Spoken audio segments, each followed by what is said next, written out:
नमस्ते विनोद सर।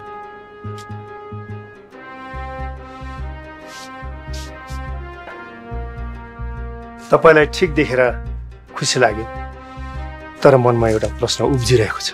भूतले आक्रमण गर्यो कि गरेन भन्ने हो? हो, कसरी थाहा पाउनुभयो? मनोविज्ञान। मानिसको मनोविज्ञान पनि त हामी स्वास्थ्य कर्मीको क्षेत्र हो। भूतले आक्रमण गर्यो कि गरेन त? तपाईँ भूत मान्नुहुन्छ? मान्दिन। भूत मान्नुहुन्न भने फेरि यो प्रश्न कसरी आयो त? तैपनि कहिलेकाहीँ भूतका कुरा सुन्दा विश्वास लाग्छ। तपाईँ जस्तो मानिस त भूतको विषयमा अलमलमा हुनुहुन्छ भने यी गाउँका सोझा साझा नपढेका मानिसहरूले भूतलाई विश्वास गर्ने नै भइहाल्यो नि। बाहिर विभिन्न थरीका भूतका पोस्टरहरू टाँच्नु भएको रहेछ नि। वास्तविक भूत यी नै हुन् जसले हामीलाई रोगी बनाउँछन्, सिद्ध्याउँछन्। यी भूतहरूसँगको लडाइँ नै हाम्रो मुख्य चुनौती हो। अनि तपाईमाथि आक्रमण भयो कि भएन? तपाईँको दिमागमा आक्रमण, हत्या, हिंसा, डर, त्रास यस्तै सोचहरू मात्रै आइरहन्छ है। के गर्नु, अपराधीहरूसँग काम गर्दा गर्दै अपराधको बारेमा सोच्दा सोच्दै दिमाग यस्तै हुँदो रहेछ। हो, त्यो पनि एक किसिमको भूत हो जसले तपाईँलाई सधैँ हिंसात्मक सोचमै सीमित गर्छ। तपाईँ पनि अस्वस्थ हुनुहुन्छ, शरीर मात्र ठिकठाक देखिएर हुँदैन। हाम्रो मनोविज्ञान, सोच्ने प्रणाली र सोच स्वस्थ हुनुपर्छ। यसतर्फ हामी कसैले ध्यान दिँदैनौँ। अझ तपाईँहरूको काममा त यसमा अझ बढी ध्यान दिनुपर्छ। हो, त्यो त कहिलेकाहीँ यति धेरै तनाव हुन्छ, आफैभित्र डर लागिरहेछ। यही त अस्वस्थता हो।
भूत भूत भूत भूत भूत भूत भूत भूत भूत भूत भूत भूत भूत भूत आया भूत भूत भूत भूत भूत आया भूत भूत भूत भूत आया भूत भूत भूत आया भूत भूत भूत भूत आया भूत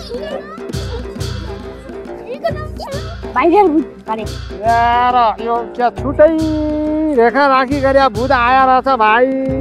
पुराना यस्ता भूत हुँदैन थियो कि नयाँ आयो होला नयाँ। स्वास्थ्य भूत बन्ने टोट्याउने काम त हो, ती टोट्याए होला। यसका बारेमा त केही सोच्नै पर्छ। यो आखिरी हामी कन केही ज्यानै लिदो हो कि हामी त घर पुरा धामी डाङ्री गर्दा हौँ, तल पुरा स्वास्थ्यको आयो भन्दा तिनीहरू पुरा धपाएर हामी त घरै देऊ त गर्ने।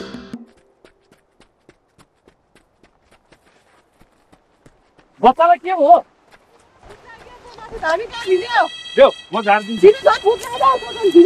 होइन म भूत लगाउने मान्छे होइन के, म भूत झार्दिन्छु भने। मेरो छोरी मार्दिन्छ तिमीहरु। कहाँ मार्छ भने? म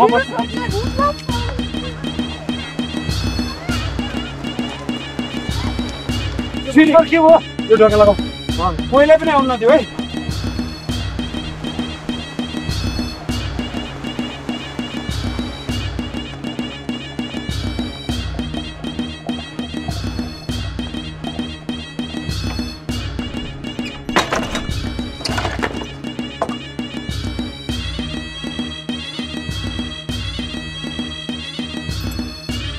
त्यो बदमास मान्छेले हाम्रो बच्ची चोरेर ल्याएछ मार्नको लागि।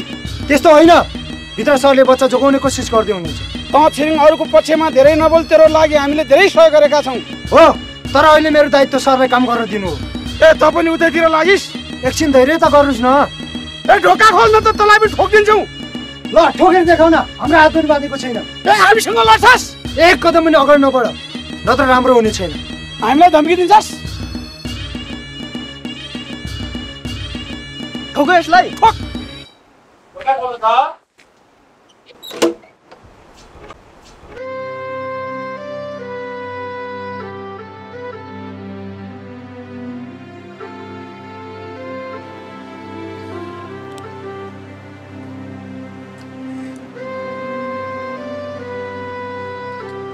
मैले भनेको थिएँ नि, स्वास्थ्य चौकीको काम ज्यान जोगाउने हो। हेरौँला हामी पनि, त आजकल धेरै जान्ने भाषास्। जाऊ सबलाई बताऊ स्वास्थ्य चौकी खोलिसक्यो भनेर। अब धामी जाग्रेको दिन गइसक्यो। आजकल धेरै बढी भइसक्यो पर्छ यसलाई।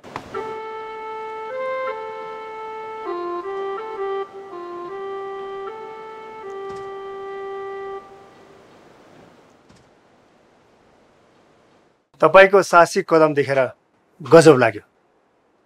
मानिस जोगाउनु सक्दो प्रयत्न त गर्नै पर्यो।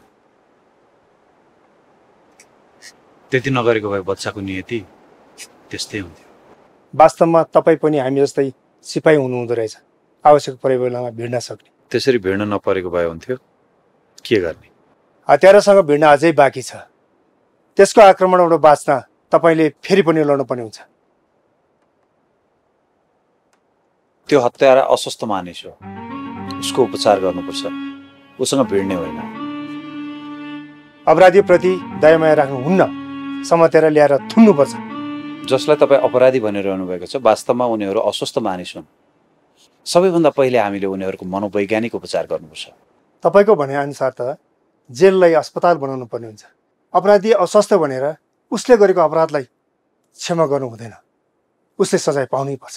जबसम्म अपराधलाई हेर्ने दृष्टिकोणमा केवल कानुन, सजाय, हतकडी मात्र रहन्छ, तबसम्म समाजबाट अपराध निर्मूल हुँदैन। अपराधीहरूसँग डिल गर्न त्यति सजिलो छैन। उनीहरू समाजका अरू मानिसहरूभन्दा धेरै शक्तिशाली र बाठा हुन्छन्। कमजोरले नै हो अपराध गर्ने। उनीहरू अरू मानिसभन्दा कुनै न कुनै कुराले कमजोर नै हुन्छन्। अब अपराधको विषयमा तपाईँहरूले पनि नयाँ दृष्टिकोण बनाउनुपर्छ। पुरानो मान्यताबाट अपराध नियन्त्रण हुँदैन। त्यसका लागि राष्ट्रले पनि स्वास्थ्य र शिक्षामा लगानी बढाउनुपर्छ, क्रियाशीलता अपनाउनुपर्छ, मानिसलाई मूलभूत रूपमा स्वस्थ बनाउनतिर लाग्नुपर्छ। के उसो भए हामी प्रहरी डाक्टर पनि बन्ने? खै त, स्वास्थ्य कर्मीको हत्यारालाई पत्ता लगाउन तपाईँहरूलाई कति गाह्रो भइरहेछ। तपाईँको भनाइअनुसार हामीले पनि बिरामी खोजी खोजी हिँड्नुपर्ने भयो त? अपराधीलाई एउटा अस्वस्थ मनोविज्ञान भएको मानिसको आँखाबाट हेर्नुहोस् र एउटा अस्वस्थ मानिसलाई खोजिरहेको छु भनेर सोच्नुहोस् त, तपाईँ उक्त व्यक्ति नजिक छिट्टै पुग्नुहुनेछ। खै, तपाईँ स्वास्थ्य कर्मीहरू हरेक कुरालाई अस्वस्थताको आँखाबाट मात्र हेर्नुहुन्छ। प्राय समस्याको मूल कारण नै अस्वस्थता हो। त्यसकारण समस्या समाधान गर्न अस्वस्थताको उपचार गर्नुपर्छ।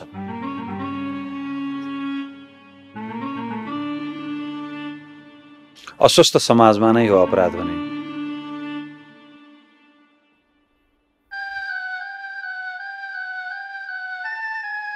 तपाईँको सहयोग चाहियो। सहयोग? तपाईँ स्वास्थ्यको मान्छेलाई हामी के सहयोग गर्न सक्छौँ? गाउँलेहरू सबैजना स्वास्थ्य चौकीमा भूत आउँछ भन्छन्। हो त, त्यहाँ भूत छ। भूत स्वास्थ्य चौकीमा मात्र किन छ? किन स्वास्थ्य कर्मीलाई मात्रै भूतले पिरोल्छ?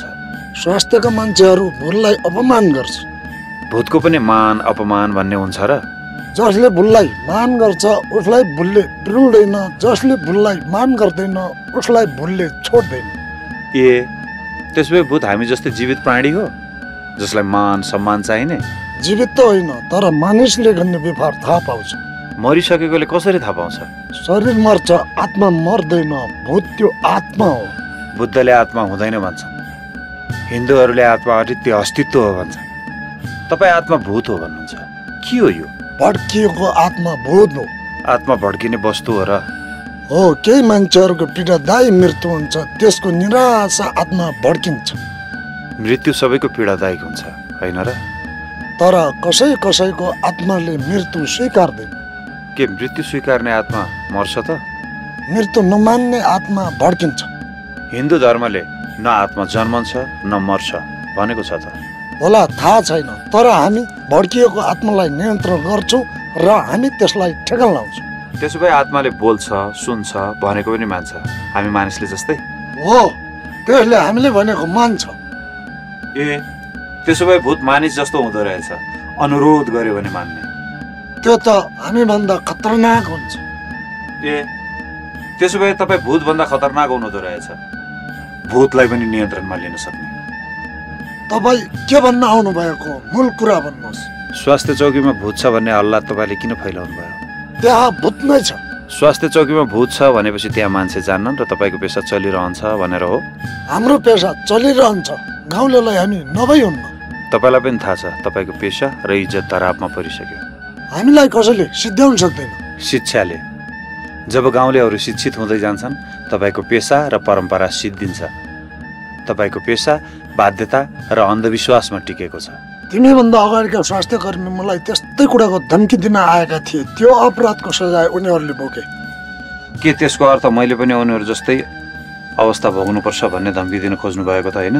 म केही भन्दिनँ, तपाईँहरू मेरो थानमा आउनु भएको छ, मेरो काम नै सेवा हो। भन्नुहोस् तपाईँहरूलाई के सेवा दिउँ? ओहो, एउटा सेवा गरिदिनुहोस् हामीलाई, यो ठुलो उपकार हुनेछ। तपाईँले गाउँलेलाई भनिदिनुहोस् कि स्वास्थ्य चौकीमा भूत छैन। म यो भन्न सक्दिनँ, किनकि त्यहाँ भूत छ नै। मलाई थाहा छ कि तपाईँलाई थाहा छ कि स्वास्थ्य चौकीमा भूत छैन भनेर, तर तपाईँको यो इज्जतको कुरा भयो र तपाईँबाट यो सहयोग मिल्दैन भन्ने पनि मलाई थाहा छ। थाहा छ भने किन आयो त? म यति मात्र भन्न आएको हुँ कि भूत कहीँ पनि हुँदैन। यदि हुन्छ भने हाम्रो मनोविज्ञानमा हुन्छ। हाम्रो बितिसकेका कुरा र विगतलाई भूत भन्ने गर्छौँ। हाम्रो दिमागमा आउने ती बितिसकेका कुराहरूको खेल नै भूतको खेल हो, जसको अन्त्य चाँडै हुँदैछ। तपाईँ एकचोटि आफै भूतको बारेमा प्रमाण खोजी हेर्नुहोस् त, तपाईँले कहीँ पनि प्रमाण भेटाउनु हुने छैन। जुन कुराको तथ्य र प्रमाण भेटिँदैन ती काल्पनिक कथाहरू हुन् जुन विश्वासको आधारमा टिकेर मानिसहरूलाई सताइरहेका छन्। के तपाईँसँग त्यस्तो केही प्रमाण छ भूतको जुन मलाई देखाउन सक्नुहुन्छ? तिमीहरू देख्न सक्दैनौ। जे छ त्यो देखिन्छ, जे छैन त्यो देखिँदैन। भएको भए देखाउन सक्नुहुन्थ्यो, तर म मानिसलाई हानि गर्ने हरेक जीवहरू देखाउन सक्छु। तपाईँले जसलाई भूत प्रेत आत्मा भन्नुहुन्छ नि, ती चिजहरूसँग हामी हरेक दिन ल्याबमा देखिरहेका हुन्छौँ। तिनीहरूलाई रोक्न सिद्ध्याउन हामीले दिन रात काम गरिरहेका हुन्छौँ। तपाईँ ती भूत प्रेत आत्मा हेर्न चाहनुहुन्छ? हामी त्यस्तो कुरामा विश्वास गर्दैनौँ। हो, मूल कुरा विश्वास प्रणाली हो। तपाईँलाई जे कुरा विश्वास गर्न बाध्य बनाइयो तपाईँले अरूलाई पनि त्यही कुरा विश्वास गर्न लगाइराख्नु भएको छ। तर हामी विश्वास होइन प्रमाण दिन्छौँ। हामी विश्लेषण गर्छौँ, सत्य तथ्य पत्ता लगाउँछौँ अनि मात्र ती कुराहरू अवलम्बन गर्छौँ। केवल मान विश्वास गर यस्तो हुन्छ अरे भन्दैनौँ। के तपाईँले अहिले जे भनिराख्नु भएको छ ती कुराहरू तपाईँको पुर्खाले भनेको हुनाले तपाईँले मानेर आउनु भएको होइन? अनि तपाईँका पुर्खाले के ती कुराहरूको प्रमाण दिए र तपाईँले अब आउने पुस्तालाई प्रमाण दिन सक्नुहुन्छ?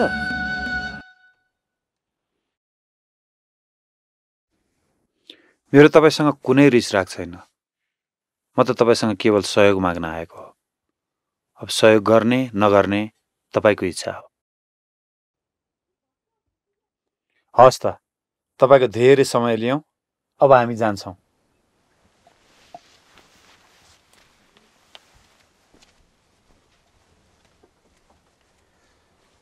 एउटा अन्तिम प्रश्न सोधौँ? भन्नुहोस्। के तपाईँ स्वस्थ हुनुहुन्छ?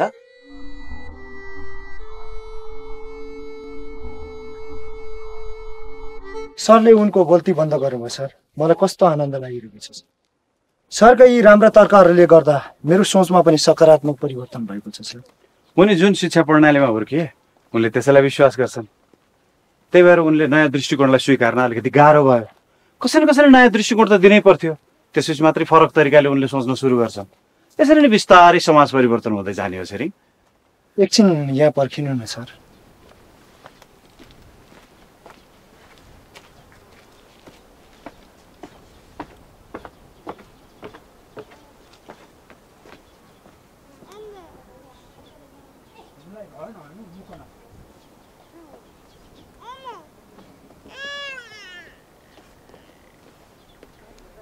सर हजुरले एकछिन यी बुवालाई हेर्नुहोस् त।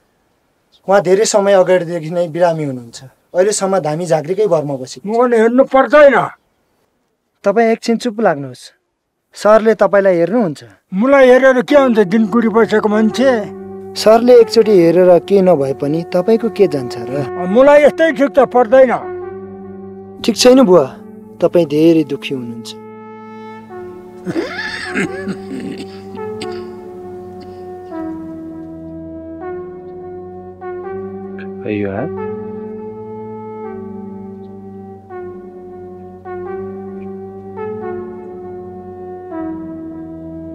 जिब्रो माथि गर्नु त, माथि। यता कानहरु दुख्छ, बडी कानहरु दुख्छ। यो सबै दुख्छ सर। पुरै पुरै। ए लामो लामो लिनु त एकचोटि। एकछिन है बुवा।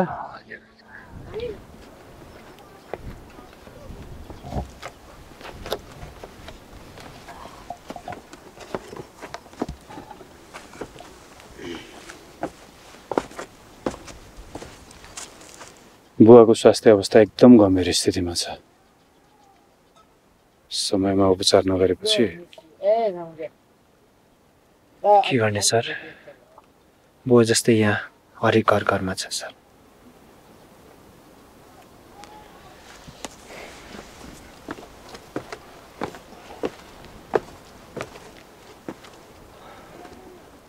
बुवा सरले भन्नुभएको छ घाम ताप्नुहोस् रे, अनि मिठो मिठो खानुहोस्, अनि पानी खानुहोस् रे, अनि यसो आफन्तहरूसँग भेटघाट गर्ने, खुसी हुने, अनि रमाउनु है बुवा। अनि तपाईँलाई सन्चो हुन्छ होला।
डराउन आएको?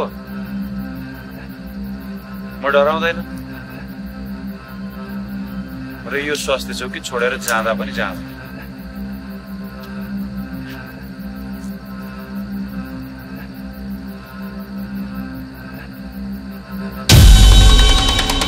समस्या के हो?